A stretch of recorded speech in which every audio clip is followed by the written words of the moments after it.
Hey, what's up guys? So today we're going to be taking a look at some newer Yu-Gi-Oh cards. We've got new Prank Kids Link monster. We've also got a new Ritual monster that is actually really good for the Nymph archetype. And then on top of that, Harpy Girl is going to be making an appearance in Rush Duels. Not so much for the effect because it's a vanilla monster, but it's got the good artwork, so I like that. That's at least something to look forward to if you're an OCG player. But anyways, let's go check out the first new card, which is going to be the Prank Kids Meow Meow is the name. It is going to be a Rock Earth Link 1 with 1000 attack, and the summon requirements are going to be 1 level 4 or lower Prank Kids monster. So it says that you can only link summon Prank Kids Meow Meows once per turn. You can only use the effect of this card's name once per turn. The first effect is if a Prank Kids monster you control would tribute itself to activate its effect during the opponent's turn, you can banish this card from your field or graveyard instead, which actually opens up the doors to a lot more plays for the archetype, because Prank Kids, they actually did see some competitive play, and I wanted to go ahead and kind of dig a little bit deeper into what you can potentially do with it. So first off, this is the card over here that already added into Yu-Gi-Oh! Pro, which is, or EDO Pro, Yu-Gi-Oh! Pro.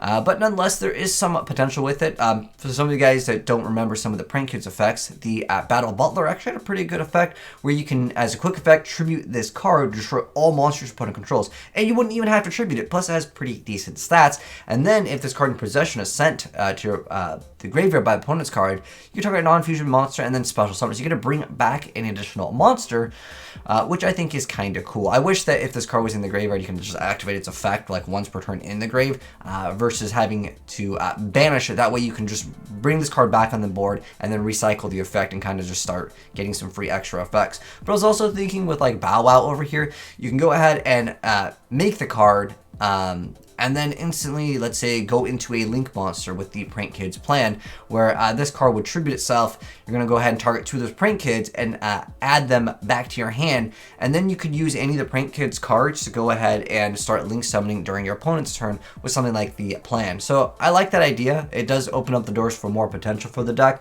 and again, the deck did see competitive play at one point, so we'll have to wait and see if they become any more meta. But the next card will also have a little discussion follow-up here, but I just thought it was kind of a cool card. Next up though, the connector of the Nephthys over here.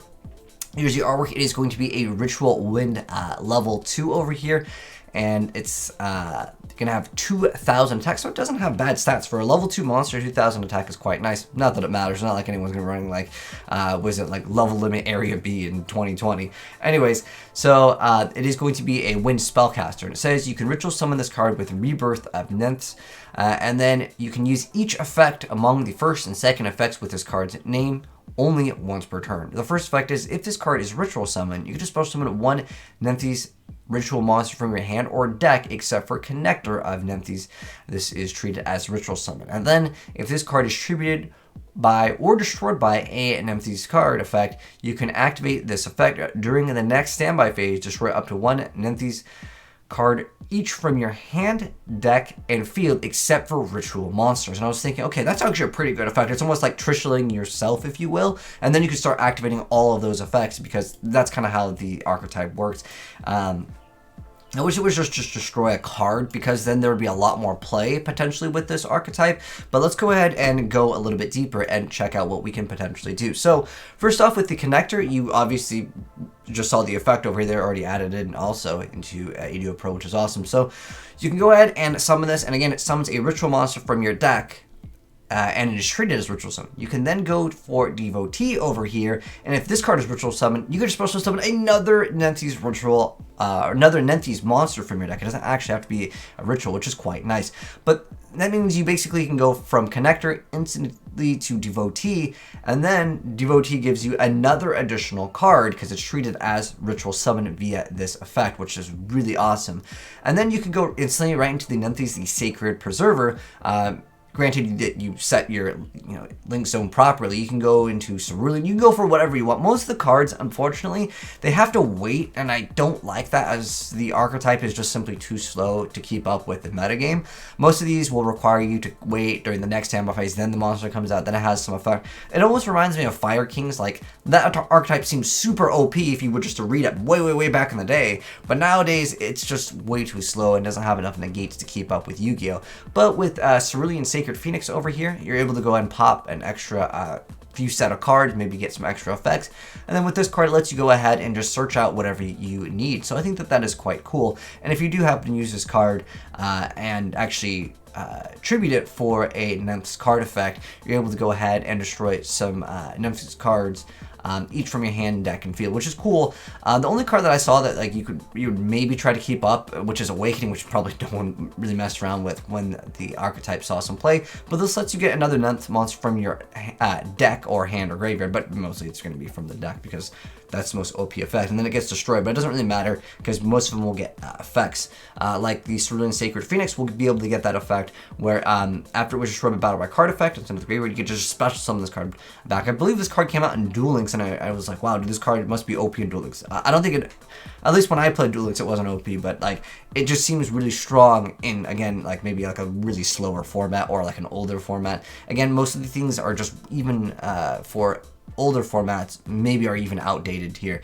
But I was also thinking with Defender over here, this one allows you to destroy another monster from the deck if it is destroyed. So you can get a lot of stuff into the graveyard. And I was thinking like you could maybe try somehow to incorporate Yugioh because we do have a fire and wind over here. And there is technically a dark one, but at the end of the day, I don't really see with the current support, just with this one new card, the archetype taking off immediately.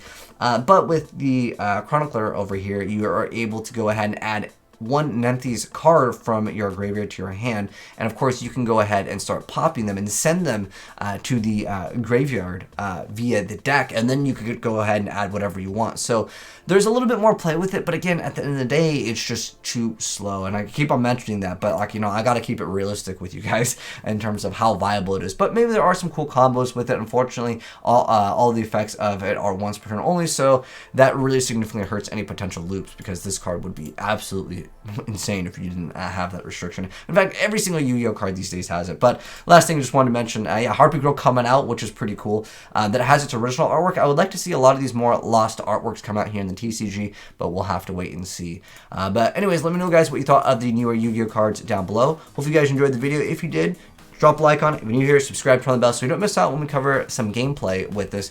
I was also thinking that basically allows you to go into just a straight link 2 for free or a ring 2 exceed. So there might be a little bit more play. I wish one of them was a tuner too. That would actually be awesome. But anyways, I'll catch you in the next video. Have a good one. I'm signing out. Peace.